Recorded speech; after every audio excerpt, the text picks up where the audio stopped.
Hello, everyone. This is Henry Kramer, 605 Chaser. Uh, going to be joining you in just a moment here.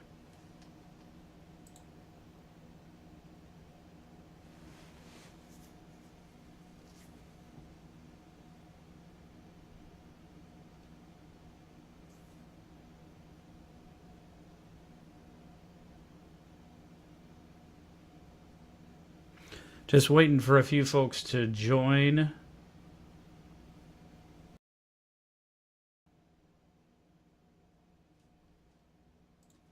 Hello. This is Henry Kramer, 605 Chaser. We're going to dive right in with all the information that we have regarding Hurricane Beryl barreling down. I know that's a bad pun, but it is certainly relevant. Let's take a look at Beryl here, where it is currently and what we're expecting.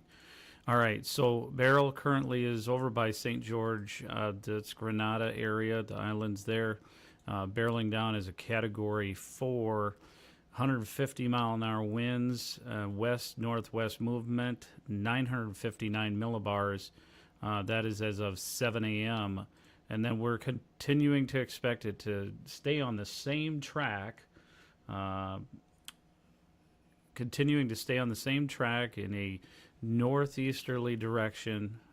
Eventually, as it goes out to more of the Caribbean Sea, we thankfully do anticipate it to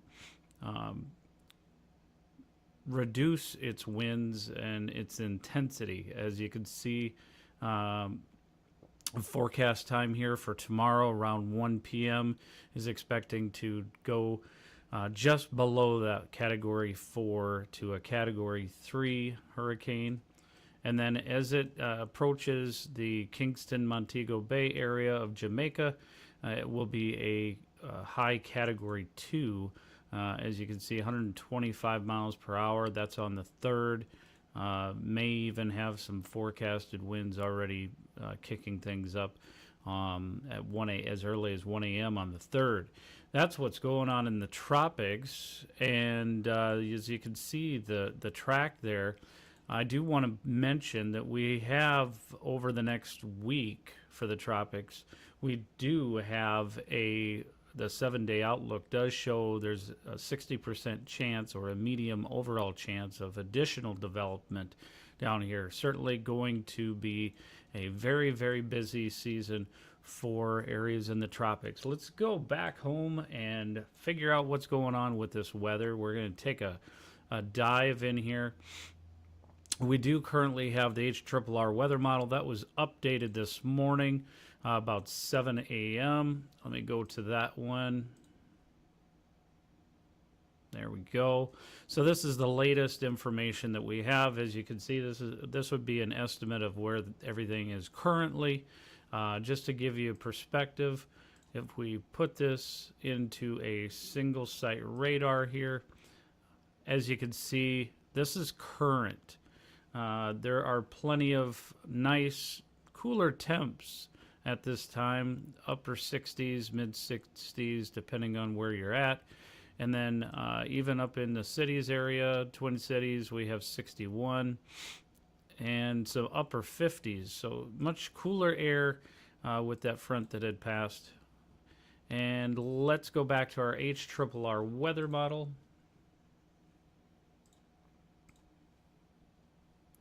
As you can see here, we do see estimate of some heavy storms coming through the Lincoln and Omaha areas later today.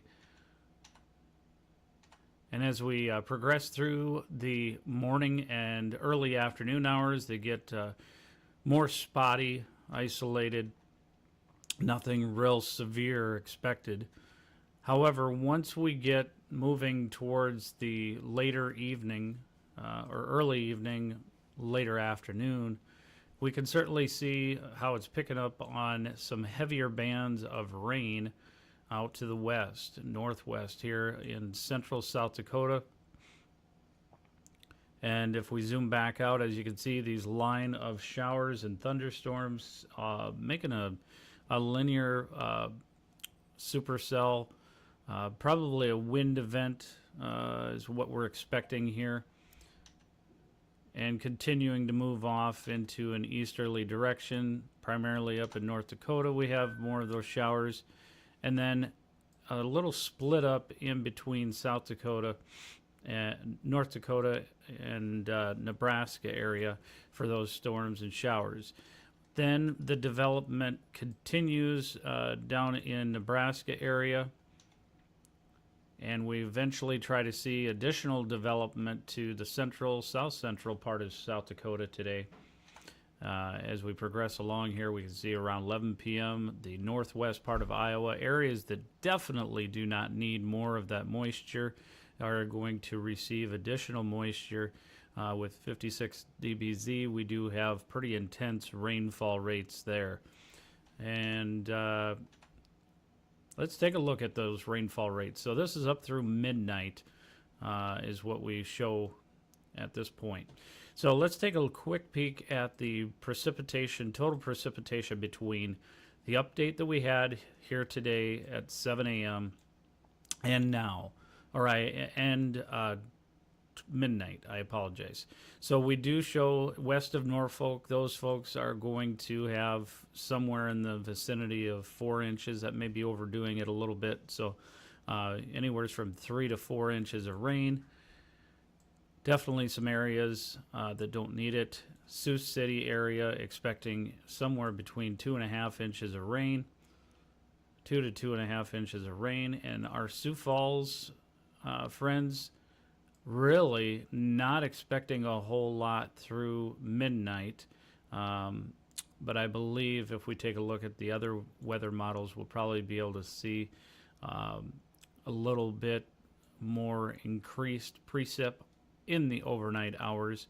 Just depends on how suppressed this is, and as you can see here, that whole I-80 continuing to get hammered with lots of moisture there. Let's take a quick peek and show you where we're expecting these hurricane, or the got my mind stuck on the hurricanes. Let me show you where we're expecting the tornado potential to be. I'll give you the SPC update here shortly. We're waiting for an 8 a.m. update here to the SPC outlook, so bear with me one moment. All right, so this is what we're showing here for the significant tornado parameters. And again, I want to caution everybody with that word, significant tornado parameters. It doesn't mean that there is going to be a significant tornado. It just means that the parameters and the elements are there, and these are based on this one weather model. There's a ton of different weather models, but this is the one that gives us the most short-range model to give us, in my opinion, my personal opinion, a more accurate look. So this is where we're expecting to have the significant tornado parameters. Anything that's above a 2 is pretty significant in measurements. We do show Grand Island, Kearney, those folks along I-80. This whole swath here, we can certainly see right here. That whole area is going to be pretty intense around 7 p.m. I would not doubt if we have a lot of tornadic activity, especially around I-80, based on this information that we're showing. And even down back to Beatrice, we do have that. Seneca, I probably mispronounced that. So folks that are already received quite a bit of rain and quite a bit of severe weather all the way through, looks like 9 p.m. So give you an idea here. So anytime after 5 p.m. Yep. So between 6 p.m. and 9 p.m. is going to be where the significant tornado parameters are.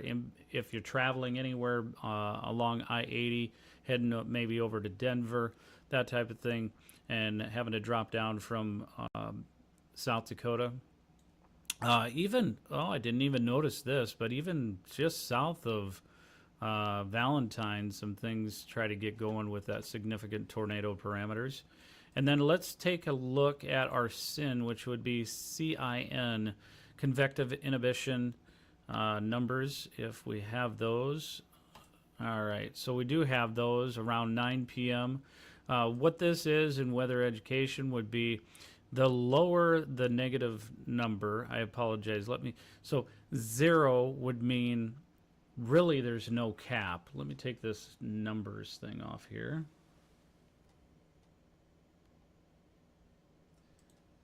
Apologize, folks. I am not able to read Spanish again. I apologize, but I have to get that interpreted by one of my friends. I don't speak Spanish, and I'm not able to understand the comments. So I do appreciate you joining us on Facebook as well as YouTube, but I do not have the ability to interpret that Spanish. If somebody can, that would be great. All right, so let's take a look here. So the negative 423, that definitely means that there is a strong cap around 9 p.m. But let me put this back into our 6 p.m. time frame. Okay, and so as you can see, these numbers, there's not much of a cap here, and that's why those storms are able to get really elevated cloud and those thunderheads, and then that cap comes through again, obviously picking up on some of those storms that develop very quickly around that 6 p.m. time frame. And then you may notice, okay, well, there's no cap over in Sioux Falls, so why are we not going to get any storms? Well, let's explain that and dive in a little bit deeper so you can understand why we're not going to be getting nearly as significant of storm production as our folks down south. I have to get to the surface-based cape. All right, there we go. This is one particular reason. So as you can see, many of you folks have watched for quite some time.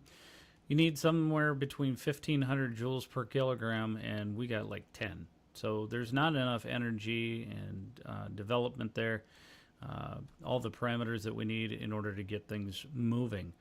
Not that we want severe weather, but for those that love to chase out in open fields and that type of thing, we don't want damage to homes and lives, but it is nice to be able to get the information and data that we need. So here, as I'm progressing through I-80, as you can see, 6 p.m., we have plenty of energy, 3,600, 3,700, 3,800 joules per kilogram. So that whole I-80 area from North Platte through Grand Island, and then even, as I stated before, back towards Beatrice, you can certainly see there's plenty of energy there. And then let's take a look at dew points as one other element. You know, when we're having that mix between the warm, moist air and the drier air, we can certainly dive in here a little bit deeper to kind of give you a perspective. And we'll just keep with the same time frame, 6 p.m. here. We're showing 56 degree dew point, you know, kind of humid, or kind of a higher dew point, but not real big and not real significant. Lots here.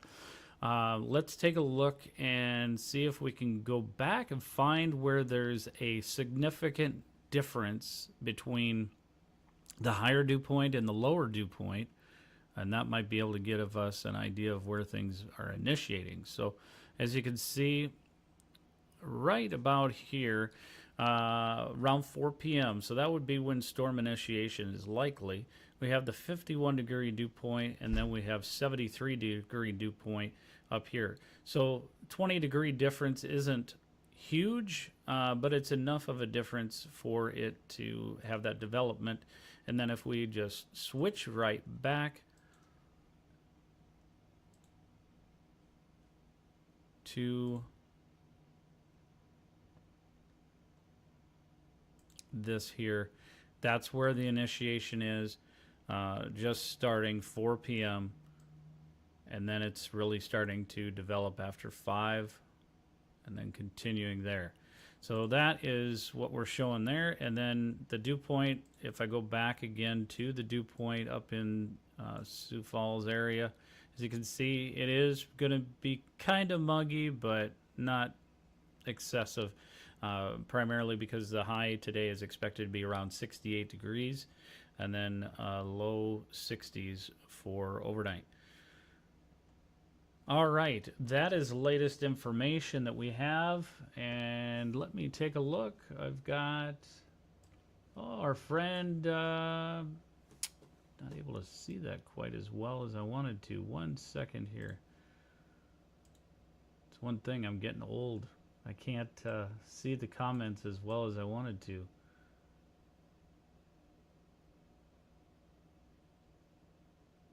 Oh, thanks for this rundown. Appreciate learning. Oh, I appreciate that because, you know, that means so much, Nate. I appreciate that. There's a lot of times that I feel like I go too in depth with things and then kind of lose everybody, and I apologize. But for those that don't like me going that far in depth, but Nate, I certainly appreciate that comment very much. All right, we're going to give you one other update here with regards to what's expected to be happening with accumulated supercell composite parameter. What that basically means is our friends at NIU, they have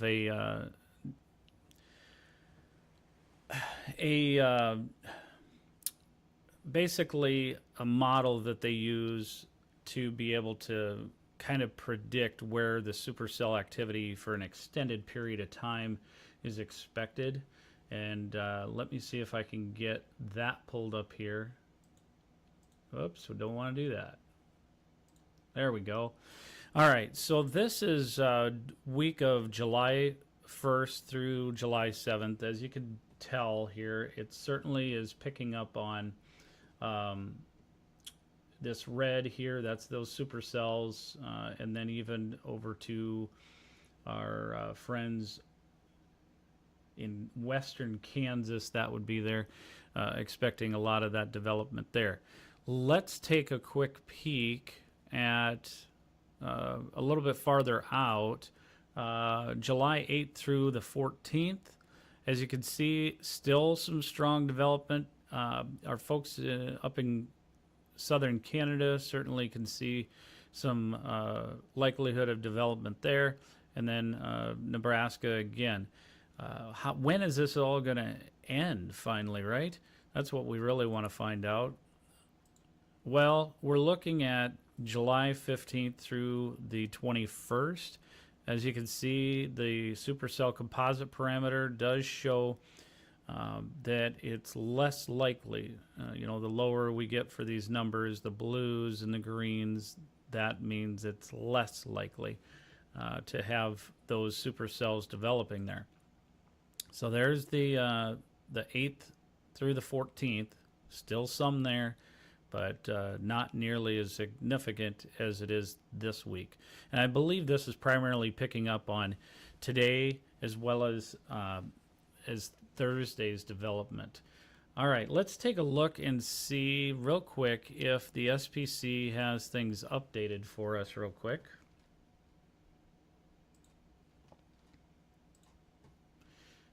And I looked at it briefly this morning. Let me go ahead and take the dew points off here. No, I know we ain't going to have snow, but just so that I can get rid of the graphics on the other side of it. Yeah, so this is not updated yet. Let me take a look and see how much longer we have for a wait here. I don't want to keep everybody, but...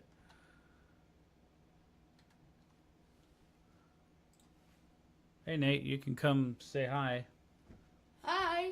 Hey. He's still in his pajamas. Goodness gracious, child. And you're stuck on your phone. What are you doing on your phone? Looking at this. You're looking at this? Yeah. What is that? Oh, he's already...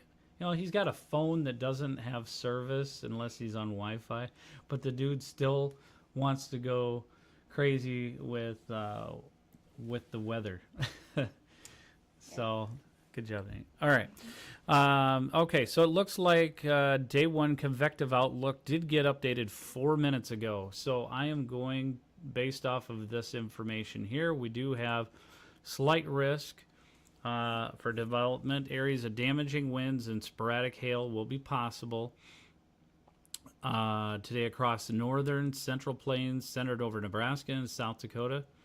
So you can follow along and read here with me. An upper level low or upper level trough will progress eastward into the northern and central plains today. The upper level ridge within the southern plains will weaken in response and shift gradually eastward as well. At the surface, the anticyclone within the east will broaden. So let me kind of get more based on our central plains. Based on surface observations, Sunday evening upper 60s to low 70s. Dew points appear probable to reach portions of Nebraska, potentially as far west as the Panhandle.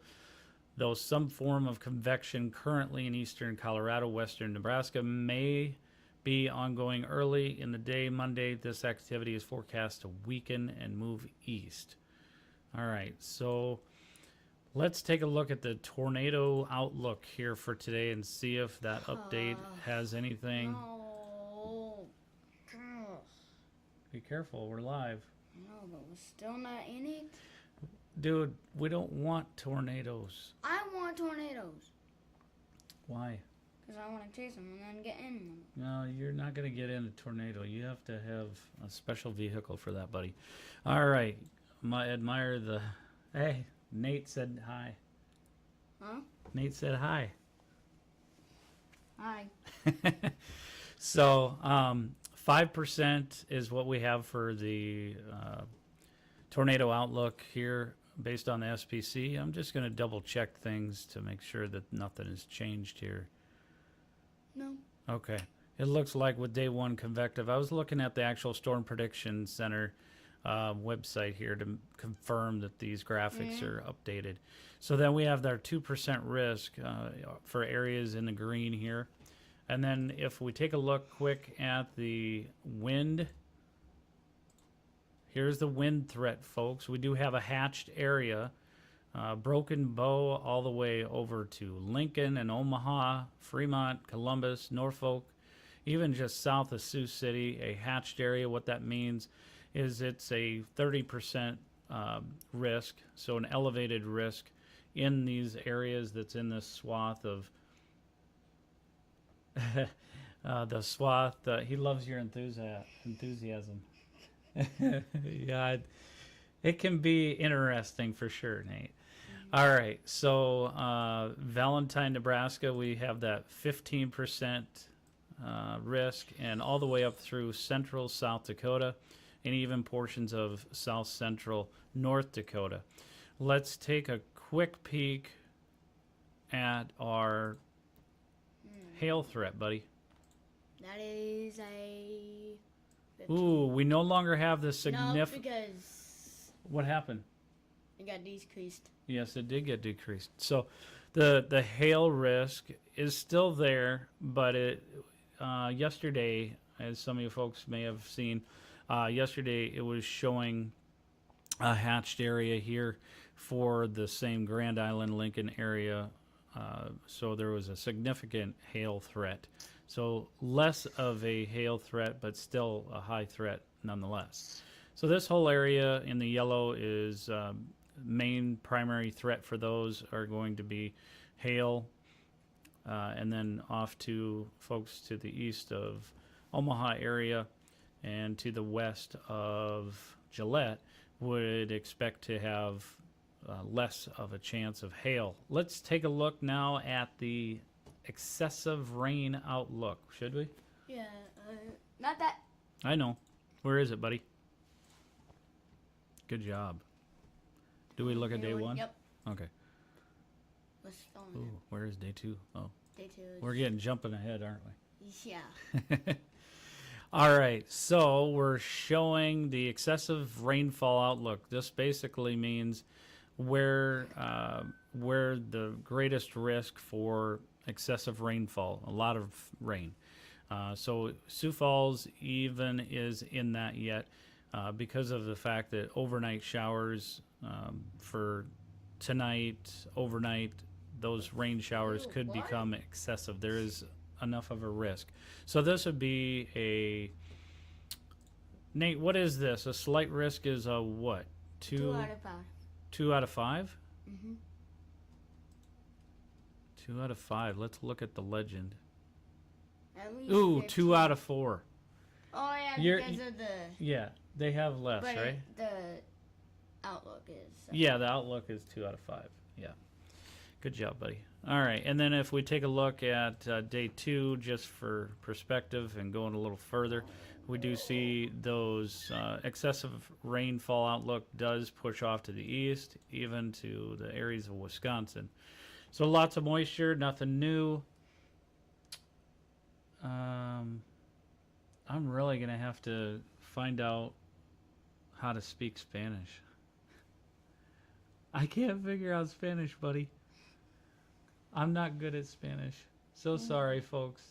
I appreciate y'all joining us. Nate, can you say goodbye? Goodbye. What are you going to do today? Go chasing You can't go chasing. You on my don't. bike. You can't go chasing. You can't go chasing on your bike, buddy. That's too dangerous. All right.